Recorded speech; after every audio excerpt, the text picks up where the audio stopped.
บัดนี้นาพื้นว่าคนเฮานี้เกิดมาต้องมีแม่โยมเอ้ยคันบ่มีแม่แท้สั่งสิได้เกิดมานาคุณแม่มีล้นฟ้าหนักลื่นหนอผู้ผาบ่ต่อยังมาขันสังสาเทียมได้ไผผู้ลืมคุณแก้วมารดาผู้เป็นแม่ตกหน้าโลกเที่ยงแท้เข้าหน้าว่าแน่นอนนะได้รับความน้อเดือดร้อนหอนหิงบ่มีหายโตกาบายเวจีแม่นบ่มียามแล้วมารดาแก้วมีคุณอันนั้นเอกบ่อาจนับคันอันทวนคุณแก้วดอกเมฆเคียงนะโอ้ยแม่นเสียวแผ่นฟ้าเป็นกระดาษห้องเขียนเอา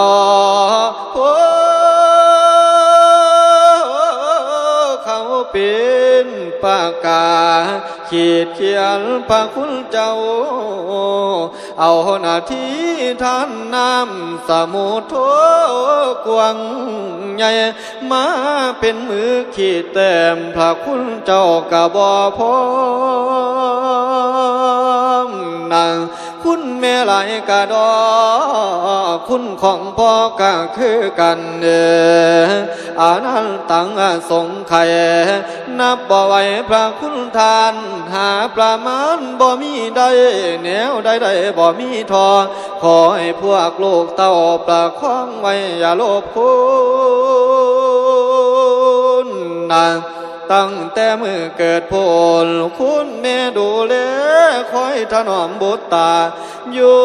สุวรรณแลงเศร้านะคุณแม่คอยเฝ้าถนอมเอา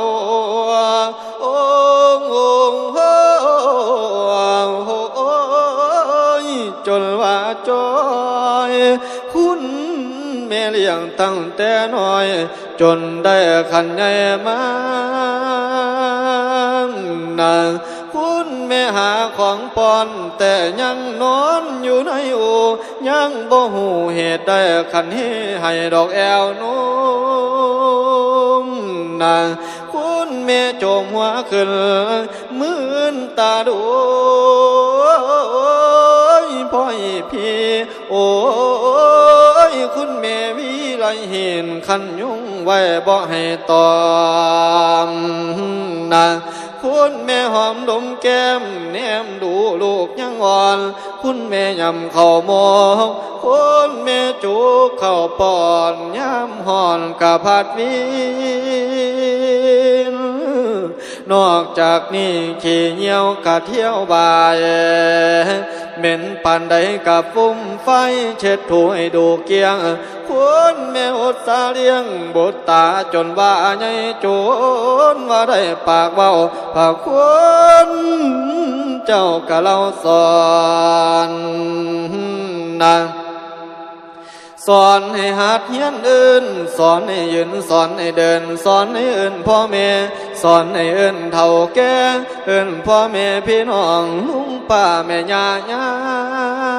ยนะ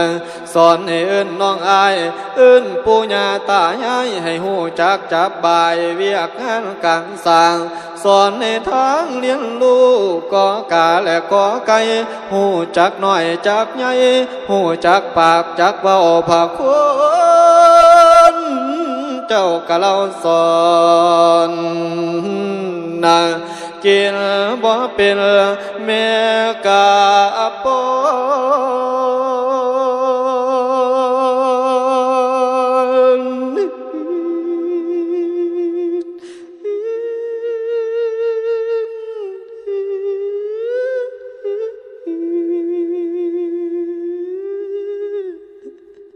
โอ้ยนอนบ่ เป็นแม่กะความเพียรถนอมจนใหญ่กามาแล้วกะเราตงนะพ่อแม่โซจนว่าเท่าขอบว่าหายกินอยู่บ่เศร้าขอบว่าเจ้านี่เป็นห่วงลูกเป็นผัวเป็นผัวพ่อแม่เลี้ยงลำได้ให้เพียงกำดอกเกิงกันแม่กินข้าวมื้อลาปัน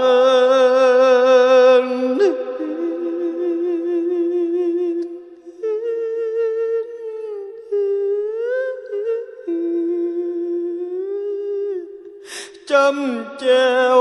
กะพอยเกลือเดินหอมเหลือจากบุตรตลอิ่มเต็มจังเล่มกลางหาสตางให้บุตรใส่หาอาจไผให้ลูกใจอยากเป็นเจ้าเป็นนายเป็นตำรวจกวดมากับพาสู่มูทหารนะอยากเฮ็ดเวียกขันอยู่บ้านกับพานให้ทำนาอยากศึกษาเรียนมนต์เป็นสังกลการค้านะอยากศึกษาเรียนรู้เป็นคุณครูเป็นแพทย์ใหญ่พ่อแม่ตามเฮ็ดได้ขันหายโคสู้แนวนางเลี้ยงใหญ่แล้วผัดลืมแม่ขันมารดาหนีไปมีภรรยาผัดเราลืมสองเท่าเอาเมียแล้วผัดลืมคนนอป่าปล่อยไปเอาผัวแล้วกะจ้อยลืมเท่าบ่เอาหายามเพิ่นทุกข์พุ่นหน้าจังฝ้าวแลนมาขอให้ทอใดกะบ่พอขันแลนมาโนขอเลื่อยนะมีเงินทองแม่ปันให้ของเดียวได้แม่ป้อนใส่ลูกผู้น้อยผู้ใหญ่เที่ยวมาไทยอยู่บ่อันขอเบิดแล้วผัดแอวมุนผู้อยู่ไกลกะวนผู้อยู่ไกลกะวนมาขอแอวแต่แนวเดียวบ่มีไผสิมาเดียวแม่ผู้เดียวผัดลืมจอยคอยแต่ทางสิมาเอาขอเอามุนแต่น้ำแม่ลูกคำเอ้ยแม่เพิ่นเฒ่าเพิ่นแก่แม่ผู้เดียวโอ้ยเลี้ยงบ่ได้คันไทยแล้วนะโลดบ่แทนมันค่าแค้นนะอยู่บ้าน